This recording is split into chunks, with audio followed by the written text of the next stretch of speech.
Hello tech people, welcome to yet another episode of TechBhai. And আজকে আমরা বাংলাদেশের one of the most popular mouse নিয়ে কথা বলবো, that is Logitech G102 Lightsync. Well, এটা মাউসের সেকেন্ড জেনারেশন, ফার্স্ট সেটটার নাম ছিল Prodigy I guess. সো এখানে কিছু ইমপ্রুভমেন্ট করা হয়েছে অ্যান্ড এটা বাজেট লাইনে খুব সুন্দরভাবে ফিট করে। এটা প্রাইস অ্যারাউন্ড 1800 থেকে 2000 টাকা and for the price I think this is really a very good mouse. So বরাবরের মতোই আমরা আনবক্সিং দিয়ে শুরু করছি। বলে রাখা ভালো, এটা লজিটেকের একটা বাজেট লাইন আপের ডিভাইস হলো আনবক্সিং এক্সপিরিয়েন্সটা তারা মডারেটই রেখেছে। ওয়েল, এই নতুন জেনারেশনের মাউসের মেইন সেলিং পয়েন্টই হচ্ছে লাইটসিঙ্ক যে ফিচারটা। ওয়েল, এটা দ্বারা আপনারা অনেকগুলো কাস্টমাইজড RGB ইফেক্টস পেয়ে যাবেন, including music synchronisation and obviously Logitech G hub সফটওয়্যারটি সাপোর্টও পেয়ে যাবেন। ওয়েল, বক্সের ভিতর কিছু ডকুমেন্টেশনস অ্যান্ড লজিটেকের স্টিকার ছাড়া তেমন কিছুই ছিল না, and obviously the mouse. Lastly unboxing সারতে না সারতেই যে ডিসঅ্যাপয়েন্টিং জিনিসটা চোখে পড়বে তা হলো এটির কেবল। ওয়েল, এখনও তারা নন ব্রেডেড কেবল ইউজ করতেছে, just a generic rubberized cable. Quality is okayish, but এই স্টেজে এসে অ্যাটলিস্ট উই অল এক্সপেক্ট একটা ব্রেডেড কেবল গেমিং মাউসের সাথে। বাই দ্য ওয়ে, আমাদের আজকের প্রোডাক্টটি পাঠিয়েছে গ্যাজেট নোভা। তাদের কাছে পিসি রিলেটেড সব ধরনের পেরিফেরালস অ্যান্ড গ্যাজেটসই পেয়ে যাবেন আপনারা। ডিসক্রিপশন বক্সে তাদের ওয়েবসাইট অ্যান্ড ফেসবুক পেজের লিঙ্ক দেওয়া থাকবে, so please check them out. মাউসটি হাতে নেওয়ার সঙ্গে সঙ্গেই যে জিনিসটি নোটিসেবল সেটি হচ্ছে এটার weight, that is around 85 grams. So এটাকে লাইট ওয়েট মাউসের কাতারেই ফেলা যায় অ্যান্ড এইটা small to medium hand size মাউসের জন্য পারফেক্ট। অ্যান্ড দেখাই যাচ্ছে যে মাউসটি অ্যাম্বিডেক্সট্রাস শেপের, সো এখানে ফিঙ্গার টিপ অ্যান্ড ক্ল গ্রিপ খুব ভালোভাবে ইউজ করতে পারবেন আপনারা। পাম গ্রিপও ইউজ করতে পারবেন, বাট ওটা অতটা কমফোর্টেবল হবে না, স্পেশালি যদি আপনার হ্যান্ড সাইজটা লার্জ হয়ে থাকে। অ্যান্ড মাউসের নিচের দিকে আপনারা 4টা ব্ল্যাক কালারের ফিট পেয়ে যাবেন। ওয়েল, লজিটেকের ওয়েবসাইটে এই ব্যাপারে কোনো ইনফরমেশন দেওয়া নাই, বাট PTFE ফিট সাধারণত হোয়াইট কালারই হয়ে থাকে, so I am guessing these are not PTFE feet. Sensor হিসাবে গেম লেভেলের একটা সেন্সার পেয়ে যাচ্ছেন, যেটা 200 থেকে 8000 DPI পর্যন্ত কাজ করতে সক্ষম। 32,000 পর্যন্ত এই DPI যাচ্ছে না, এটা নিয়ে আমার কোনো কমপ্লেন্টস নাই, কারণ রিয়েল লাইফে আমরা কেউই অত হাই DPI ইউজ করি না। সাধারণত যারা গেম খেলে তারা ইউজুয়ালি 400 থেকে 800 DPI পর্যন্তই সীমাবদ্ধ থাকে FPS গেমের ক্ষেত্রে স্পেশালি। অন্য গেমে হয়তো বা বেশি DPI লাগে, বাট আমি রিয়েল লাইফে এখন পর্যন্ত কাউকেই দেখি নেই যে 30,000 বা 24,000 এরকম DPI সেটিংসে খেলছে।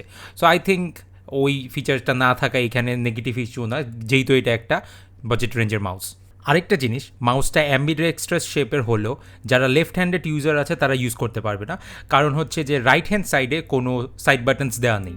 অ্যান্ড সুইচেস হিসাবে তারা এখানে তাদের চিরচেনা অবনন সুইচেসই ইউজ করতেছে, যদিও আমরা সবাই জানি এটাতে অনেক ডাবল ক্লিক ইস্যু করে, বাট গিভেন দ্যাট এখানে আপনারা একটা 2 year ওয়ারেন্টি পেয়ে যাচ্ছেন, so I guess it's not too bad. Well, now let's talk about some lighting. এখানে লাইটিং ফিচারটা খুবই অসাধারণ। আপনারা ট্রানজিশনগুলো যে দেখতে পাচ্ছেন এক লাইট থেকে আরেক লাইটের ইফেক্টে যাওয়ার, সেটা খুবই স্মুথ অ্যান্ড এই সব কিছুই আপনারা লজিটেকের জি হাব সফটওয়্যার দিয়ে কন্ট্রোল করতে পারবেন।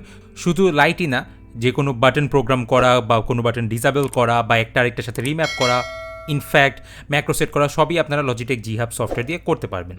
বাই দ্য ওয়ে, এই জেনারেশন মাউসের সুইচেসগুলো খুবই ক্রিস্পি অ্যান্ড ট্যাকটাইল একটা ফিডব্যাক দেয়। ওয়েল, সাউন্ড ফিডব্যাকটা খুবই ভালো লাগতেছে আমার কাছে, so take a listen for your self.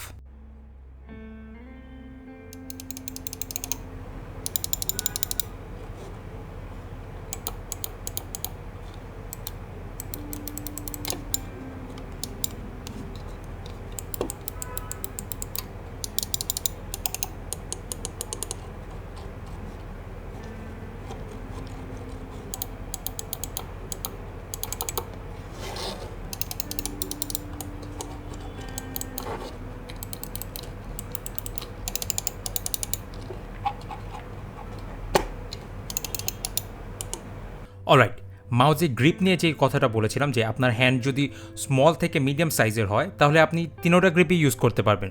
Palm grip থেকে শুরু করে ফিঙ্গার টিপ গ্রিপ, ইনফ্যাক্ট ক্ল গ্রিপও ইউজ করতে পারবেন, বাট সব থেকে বেশি কমফোর্ট পাবেন ফিঙ্গার টিপ অ্যান্ড ক্ল গ্রিপে। অ্যান্ড আপনার হ্যান্ড সাইজ যদি লার্জ হয়ে থাকে তো সেই ক্ষেত্রে পাম গ্রিপ করার প্রশ্নই আসতেছে না, it has to be a claw or fingertip grip. And আপনার হ্যান্ড যদি স্মল সাইজ হয়ে থাকে তাহলে আপনারা যে কোনো গ্রিপই অনায়াসে ইউজ করতে পারবেন। গেম করার সময় এটার পারফরমেন্স দিয়ে I was extremely happy and এটার পারফরমেন্স অনেক স্মুথ ছিল। সেন্সারটা খুবই স্মুথলি সব কিছু ট্র্যাক করতেছিল অ্যান্ড বাটনগুলো ক্রিস্পি হওয়ার কারণে ফিডব্যাকটাও খুবই ভালো লাগছিল। প্লাস মাউসটা কম্পারেটিভলি লাইট ওয়েট ছিল, যে কারণে ফিডব্যাকটা আরও ভালো লাগতেছিল মাউসটা ইউজ করে। কারণ এই বাজেট রেঞ্জে ইউজুয়ালি দেখা যায় যে হয় বিল্ড কোয়ালিটি খারাপ হয়, না হলে লাইট ওয়েট হয়। বাট এই কেসে চিন্তা করলে এটার বিল্ড কোয়ালিটিও মোটামুটি ভালোই আছে অ্যান্ড এটা লাইট ওয়েটও বলা যায়, কারণ 85 grams it's not too bad. Well আজকালকার স্ট্যান্ডার্ডে 60 গ্রামসের মাউস যেখানে পাওয়া যাচ্ছে সেখানে হয়তো আপনি এটাকে লাইট ওয়েট কনসিডার করবেন না, but given the price and এটার যে বাজেটে এটা কম্পিট করতেছে আই গেস লাইট ওয়েট বলা যেতেই পারে।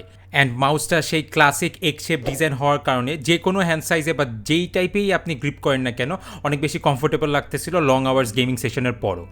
So final verdict, well is it worth your money? Well definitely yes. এখন হ্যাঁ, দুইটা ডিসঅ্যাডভান্টেজ আছে। ওয়েল যদিও প্রাইস ওয়াইজ সেটাকে আমি নেগলিজিবল বলতে পারি, বাট দেন এগেন ডিসঅ্যাডভান্টেজ হলো ফার্স্ট অফ অল এটাতে ব্রেডেড কেবল দেওয়া হয় নাই, অ্যান্ড সেকেন্ড যেটা হচ্ছে যে এই অমরন সুইচেসের ডাবল ক্লিক ইস্যু। ওয়েল এখন এটার দুটো সলিউশন আছে। এক, আপনারা 2 বছর ওয়ারেন্টি পেয়ে যাচ্ছেন, সো ওয়ারেন্টি ক্লেম করে আপনারা যদি ওই প্রবলেমটা ইন ফিউচার কখনো হয়ে থাকে ওয়ারেন্টি ক্লেম করে আপনারা একটা নতুন মাউস পেয়ে যাবেন।